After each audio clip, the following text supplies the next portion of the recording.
बोलिए सदगुरुदेव की जय। उस अनंत सत्ता के चरणों में कोटि कोटि नमन, जो समस्त जग जीवों के एकमात्र रक्षक और अध्यात्म मार्ग में प्रेरक हैं। आप समस्त श्रोताओं को मेरा जय सदगुरुदेव। लोग मुझसे बार बार ये पूछते हैं कि सदगुरु की चर्चा कहाँ है, किन किन ग्रंथों में है, मुझे बताइए। और मुझे आश्चर्य होता है कि मैं जिन जिन ग्रंथों का स्वाध्याय करता हूँ, जहाँ भी अध्यात्म की चर्चा आई है, जहाँ भी परमार्थ की चर्चा आई है, इस जन्म मरण के चक्र से छूटकर मुक्त होने की चर्चा आई है, वहाँ पर सदगुरु की चर्चा आई ही आई है। पिछली वीडियो में आप सभी ने रामायण के उस प्रसंग को सुना जिसमें भगवान श्री राम अपनी प्रजा को उपदेश करते हैं कि यह मनुष्य शरीर सभी शरीरों में श्रेष्ठ है और मानव जीवन का उद्देश्य परमात्मा को प्राप्त करना, मोक्ष को प्राप्त करना है। इस जीवन मृत्यु के चक्र से निकल जाना है और इस कार्य को संभव किया जा सकता है सिर्फ और सिर्फ श्री सद्गुरुदेव महाराज के चरणों की छाया में रह के, उनकी शरण में रह के। ये प्रसंग आप सभी ने सुना है। आज जो प्रसंग आपको सुनाने जा रहा हूँ वह गुरु गीता का प्रसंग है। गुरु गीता एक पुराण का भाग है जिसका नाम है स्कंद पुराण। स्कंद पुराण के उत्तरखंड में गुरु गीता आता है, जिसके रचयिता भगवान शिव माने गए हैं और इसमें भगवान शिव और माँ पार्वती के बीच संवाद हुआ है। भगवान शिव और माँ पार्वती के बीच गुरु तत्व पर संवाद हुआ है। उसी में अनेक प्रश्न माँ पार्वती ने भगवान शिव से पूछे हैं।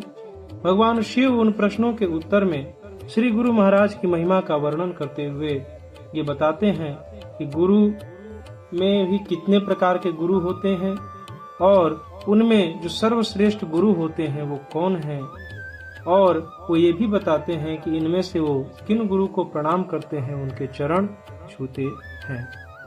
तो आइए हम इस प्रसंग को समझने का प्रयास करते हैं। तो इसकी शुरुआत होती है, सूत सूत महाप्राज्ञ निगमागम पारग गुरु स्वरूपमस्माकं ब्रूहि सर्वमलापहम्। उन्होंने कहा कि हे महाज्ञानी, हे वेद वेदांगों के निष्णात प्यारे सूत जी, सर्व पापों का नाश करने वाले गुरु का स्वरूप हमें सुनाओ। इसके उत्तर में सूत जी ने कहा, सूत जी ने क्या कहा? शृणुध्वं मुनयः सर्वे श्रद्धया परया मुदा वदामि भवरोगाग्निं गीतामातृस्वरूपिणीम्। उन्होंने कहा कि हे सर्व मुनियों, संसार रूपी रोग का नाश करने वाली मातृ स्वरूपिणी अर्थात माता के समान ध्यान रखने वाली गुरु गीता कहता हूँ, आप उसको अत्यंत श्रद्धा और प्रसन्नता से सुनिए। और यहाँ से वो प्रसंग आरंभ हो जाता है। प्रसंग क्या आता है? पुरा कैलाश शिखरे सिद्ध गंधर्व सेविते तत्र कल्पलता पुष्प मंदिरे अति सुंदरे व्याघ्राजिने समासीनं सुकादि मुनि वंदितं बोधयन्तं परं तत्त्वं मध्य मुनिगण क्वचित् प्रणम्रवदना स्वसन्नमस्कुर्वन्तमादरात् दृष्ट्वा विस्मयापन्ना पार्वती परिपृच्छति।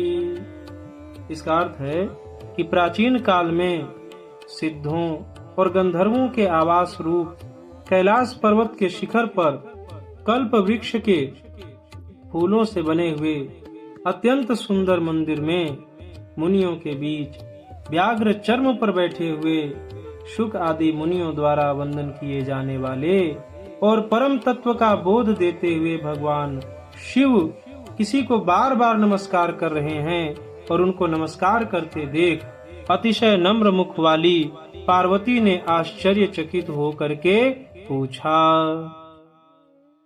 तो क्या पूछा माँ पार्वती ने? माँ पार्वती ने पूछा, ओम नमो देव देवेश परात्पर जगद गुरु ताम नमस्कुर्वते भक्त्या सुरासुर नराः सदा। माँ पार्वती ने कहा कि हे ओंकार स्वरूप, देवों के देव, श्रेष्ठों के श्रेष्ठ, हे जगत गुरु, आपको प्रणाम हो। देव, दानव और मानव सब आपको सदा भक्ति पूर्वक प्रणाम करते हैं। आगे क्या कहती हैं? विधि विष्णु महेन्द्राधैर्य वन्द्यः खलु सदा भवान नमस्करोषि कस्मै त्वं नमस्काराश्रयः किलः। आप ब्रह्मा, विष्णु, इंद्र आदि के नमस्कार के योग्य हैं। ऐसे नमस्कार के आश्रय स्वरूप होने पर भी आप किसको नमस्कार करते हैं? जब परम तत्व का बोध देने से पहले भगवान शिव किसी को बारंबार प्रणाम करते हैं तो माँ पार्वती आश्चर्यचकित होकर पूछती हैं कि सब आपको प्रणाम करते हैं तो आप किनको प्रणाम कर रहे हैं? तो इस पर भगवान शिव कहते हैं, क्या कहते हैं? न वक्तव्यमिदं देवी रहस्याति रहस्यकं न कस्यापि पुरा प्रोक्तम त्वद्भक्तर्थ्यं वदामि तत्। श्री महादेव जी ने कहा कि हे देवी, यह तत्व रहस्यों का भी रहस्य है, इसलिए कहना उचित नहीं और पहले किसी से भी नहीं कहा। फिर भी तुम्हारी भक्ति देखकर वह रहस्य कहता हूँ। और क्या कहते हैं? मम रूपासी देवी त्वं तस्थत् कथयामि ते लोकोपकारकः प्रश्नो न केनापि कृतः पुरा। वो कहते हैं कि हे देवी, तुम मेरा ही स्वरूप हो, इसलिए यह रहस्य तुमको कह रहा हूँ। तुम्हारा यह प्रश्न लोक का कल्याण करने वाला है और ऐसा प्रश्न पहले कभी किसी ने मुझसे किया भी नहीं। इतना सब कहने के बाद भगवान शिव उसी के दूसरे अध्याय के पहले श्लोक में एक वंदना करते हैं। और आश्चर्य की बात है, आप कहीं न कहीं इस वंदना को सुने हैं। हो सकता है कि श्री सद्गुरुदेव भगवान के स्मरण के लिए ये वंदना आप भी गाते हों, कहते हों, लेकिन आपको पता नहीं कि ये वंदना स्वयं भगवान शिव ने की है श्री सद्गुरुदेव भगवान के प्रति। और वो वंदना क्या है, सुनिएगा। ब्रह्मानंदम परम सुखदम केवलम ज्ञानमूर्तिम द्वन्द्वातीतं गगन सदृशं तत्त्वमस्यादिलक्ष्यम् एकं नित्यं विमलमचलं सर्वाधिसाक्षिभूतं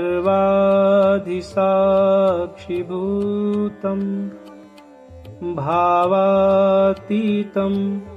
त्रिगुणरहितं सद्गुरुं तं नमामि। भावातीतं त्रिगुणरहितं सद्गुरुं तं नमामि। इसका अर्थ है कि जो ब्रह्मानंद स्वरूप हैं, जो परम सुख को देने वाले हैं, जो केवल ज्ञान स्वरूप हैं, जो सुख दुख शीत उष्ण आदि द्वंद्वों से रहित हैं, आकाश के समान सूक्ष्म और सर्वव्यापक हैं, तत्वमसि आदि वाक्यों के लक्ष्यार्थ हैं, एक हैं, नित्य हैं, मल रहित हैं, अचल हैं, सर्व बुद्धियों के साक्षी हैं, भावना से परे हैं, सत्व रज और तम तीनों गुणों से रहित हैं, ऐसे श्री सद्गुरुदेव को मैं नमस्कार करता हूँ।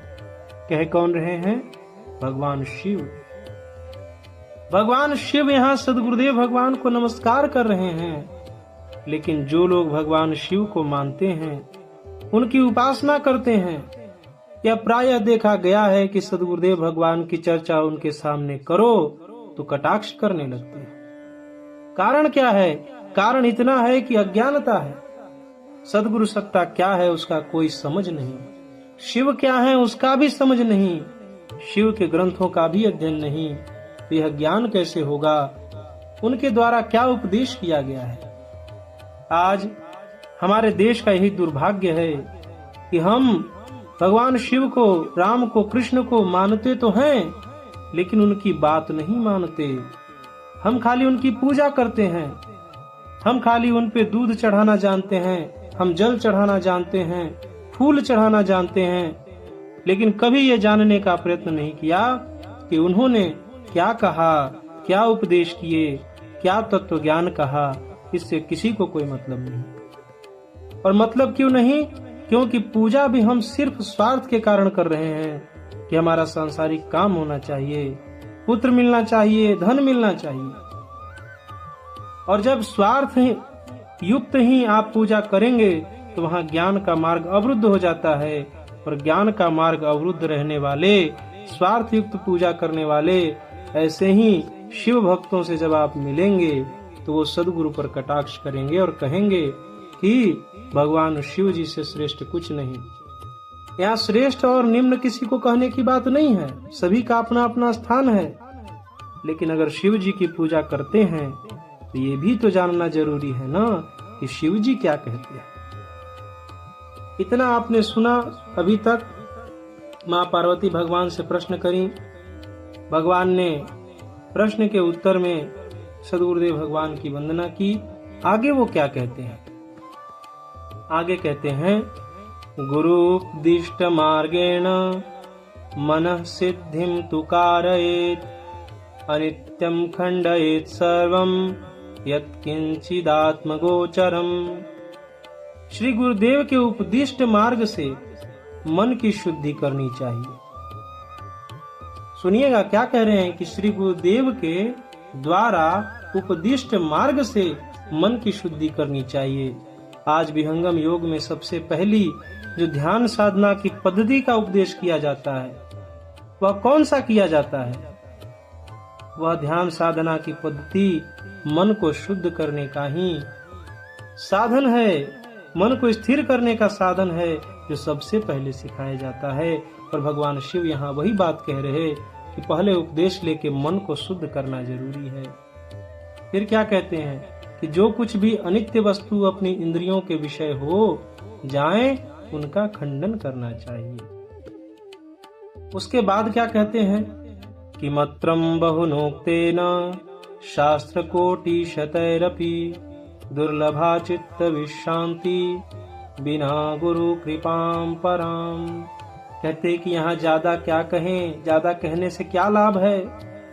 कि मत्रम बहु नोक्तेन, श्री गुरुदेव की परम कृपा के बिना करोड़ों शास्त्रों से भी चित्त की विश्रांति दुर्लभ है, ये भगवान शिव कह रहे हैं। विचार करिए कितनी बड़ी बात है, सद्गुरु का कितना बड़ा महत्व है। आज संपूर्ण विश्व में सद्गुरु के इसी संदेश को लेकर हम जन जन में जा रहे हैं। आगे और भी बहुत कुछ पाते हैं जो अभी शिव जी कहने वाले हैं। अब बात सद्गुरु की आ रही है तो ये भी तो जानना जरूरी है ना कि सद्गुरु का क्या गुण है, कैसे हम पहचाने कि सद्गुरु कौन है। तो इस विषय में आगे श्लोक संख्या 170 में भगवान शिव कहते हैं, सर्व संदेह संदोह निर्मूलन विचक्षण जन्म मृत्यु भयघ्नो यह स गुरुः परमो मतः, स गुरुः परमो मतः। जो सर्व प्रकार के संदेहों का जड़ से नाश करने में चतुर हैं, जन्म मृत्यु तथा भय का जो विनाश करते हैं, वे परम गुरु कहलाते हैं, वे सद्गुरु कहलाते हैं। हम सद्गुरुदेव भगवान की आरती में क्या गाते हैं? जय गुरुदेव हरे, सद्गुरुदेव हरे, शिष्य जन के संशय क्षण में दूर करे। आगे क्या कहते हैं? बहुजन्म कृतात पुण्या लभ्यते सौ महागुरु लब्ध्वा न पुनर्याति शिष्यः संसार बंधनम। अनेक जन्मों के किए हुए पुण्यों से ऐसे महागुरु प्राप्त होते हैं, उनको प्राप्त कर शिष्य पुनः संसार बंधन में नहीं बंधता, अर्थात मुक्त हो जाता है। और यहाँ सद्गुरुदेव भगवान क्या कहते हैं? पुण्य उदय रे मानो, सदगुरु दर्शन जानो, किया हो सखी हो लेहु ना विमल उपदेशन रे जी। अर्थ क्या है कि बहुत जन्मों के पुण्यों का संचय जब होता है तब सद्गुरु प्राप्त होते हैं। और जब सद्गुरु प्राप्त होते हैं, उनके बताए निर्देशों का आप पालन करते हैं, उपदेश का पालन करते हैं, नित्य नियमित साधन अभ्यास करते हैं, तो वह संसार बंधन से मुक्त हो जाते हैं। और इसी संसार बंधन से मुक्त होने के लिए ये मनुष्य शरीर मिला है। आगे वो और एक बात कहते हैं, क्या कहते हैं? एवं बहुविधा लोके गुरुवः सन्ति पार्वती, तेषु सर्व प्रयत्नेन सेव्यो हि परमो गुरुः। हे पार्वती, इस प्रकार संसार में अनेक प्रकार के गुरु होते हैं, इन सब में परम गुरु का ही सेवन सर्व प्रयत्नों से करना चाहिए। अब वो परम गुरु कौन है? वह परम गुरु कौन है उसका आगे वर्णन करते हैं। शृणु तत्त्वमिदं देवी, यदा स्याद्वीरतो नरः, सदा सावाधिकारीति प्रोच्यते श्रुतमस्तकैः। हे देवी, इस तत्व को ध्यान से सुनो। मनुष्य जब विरक्त होता है तभी वह अधिकारी कहलाता है, ऐसा उपनिषद कहते हैं। अर्थात देव योग से गुरु प्राप्त होने अलग बात है, और विचार से गुरु चुनना अलग बात है। अब अगर विचार से आपको गुरु चुनना भी है तो आपको क्या गुण होने चाहिए गुरु के अंदर, सदगुरु के अंदर आपको क्या दिखाई पड़ता है? तो कहते हैं अखंड करसम ब्रह्म नित्य मुक्तम निरामयम, स्वस्मिन् संदर्शितं येन स भवेदस्य देशिकः। अखंड एक रस नित्य मुक्त और निरामय ब्रह्म को जो अपने अंदर ही दिखाते हैं, वे ही गुरु होने चाहिए। किनकी शरण में जाने के लिए कह रहे हैं? जो आपको आपके ही शरीर में, आप ही के भीतर उस परमात्मा का दर्शन कराने में समर्थ हैं। स्वामी जी भी तो लिखते हैं, घर ही में भइले परदेसन रे जी। वो परमात्मा भीतर में ही है, लेकिन सद्गुरु नहीं मिले, सद्गुरु का तत्व बोध उपदेश नहीं मिला, साधन अभ्यास नहीं किया, इसलिए उस परमात्मा की उपलब्धि नहीं हुई, अनुभव नहीं हुआ। और उन्हीं के अनुभव न होने से हम संसार के सुखों में आनंद ढूंढ रहे हैं, और वो आनंद कभी मिला नहीं, बल्कि आनंद की अभिलाषा और बढ़ती ही गई। जितना मिलता गया उतना कम पड़ता गया, और आगे अभिलाषा होती है। आगे सद्गुरु के महिमा के संबंध में और भी बातें भगवान शिव कहते हैं, जो आपको आज मैं उसको सुनाता हूँ। भगवान शिव आगे कहते हैं, कुलम धनम बलम शास्त्रम बांधवा सोदराई में, मरणे नोपयुज्यन्ते गुरुरे को ही तारकः। अपना कुल, धन, बल, शास्त्र, नाते रिश्तेदार, भाई, ये सब मृत्यु के अवसर पर काम नहीं आते। एकमात्र गुरुदेव ही उस समय पर तारण हार हैं। आगे श्लोक संख्या 207 में भगवान शिव कहते हैं, क्या कहते हैं? सर्वतीर्थवगाहस्य संप्राप्नोति फलं नरः, गुरोः पादोदकं पीत्वा शेषं चीरसि धारयन्। श्री सद्गुरुदेव के चरणामृत का पान करने से और उसे मस्तक पर धारण करने से मनुष्य सर्व तीर्थों में स्नान करने का फल प्राप्त कर लेता है। आगे क्या बोलते हैं? गुरु पादोदकं पानम गुरुच्छिष्ट भोजनम गुरोर्मूर्ते सदा ध्यानम गुरोर्नाम्न सदा जपः।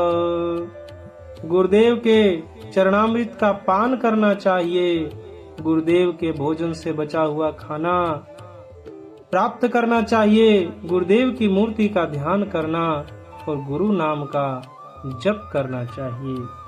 क्यों जप करना चाहिए? गुरुरेको जगत सर्वम ब्रह्म विष्णु शिवात्मकम गुरुः परतरम नास्ति तस्मात् संपूजयेत् गुरुम। क्या कहते हैं कि गुरुरेको जगत सर्वम ब्रह्म विष्णु शिवात्मकम, ब्रह्मा विष्णु शिव सहित समग्र जगत गुरुदेव में समाविष्ट है। गुरुः परतरम नास्ति तस्मात् संपूजयेत् गुरुम। गुरुदेव से अधिक कुछ और भी नहीं है, इसलिए गुरुदेव की पूजा करनी चाहिए।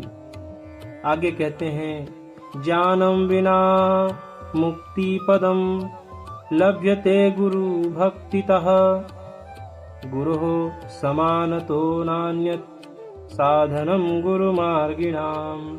गुरुदेव के प्रति अनन्य भक्ति से ज्ञान के बिना भी मोक्ष मिलता है।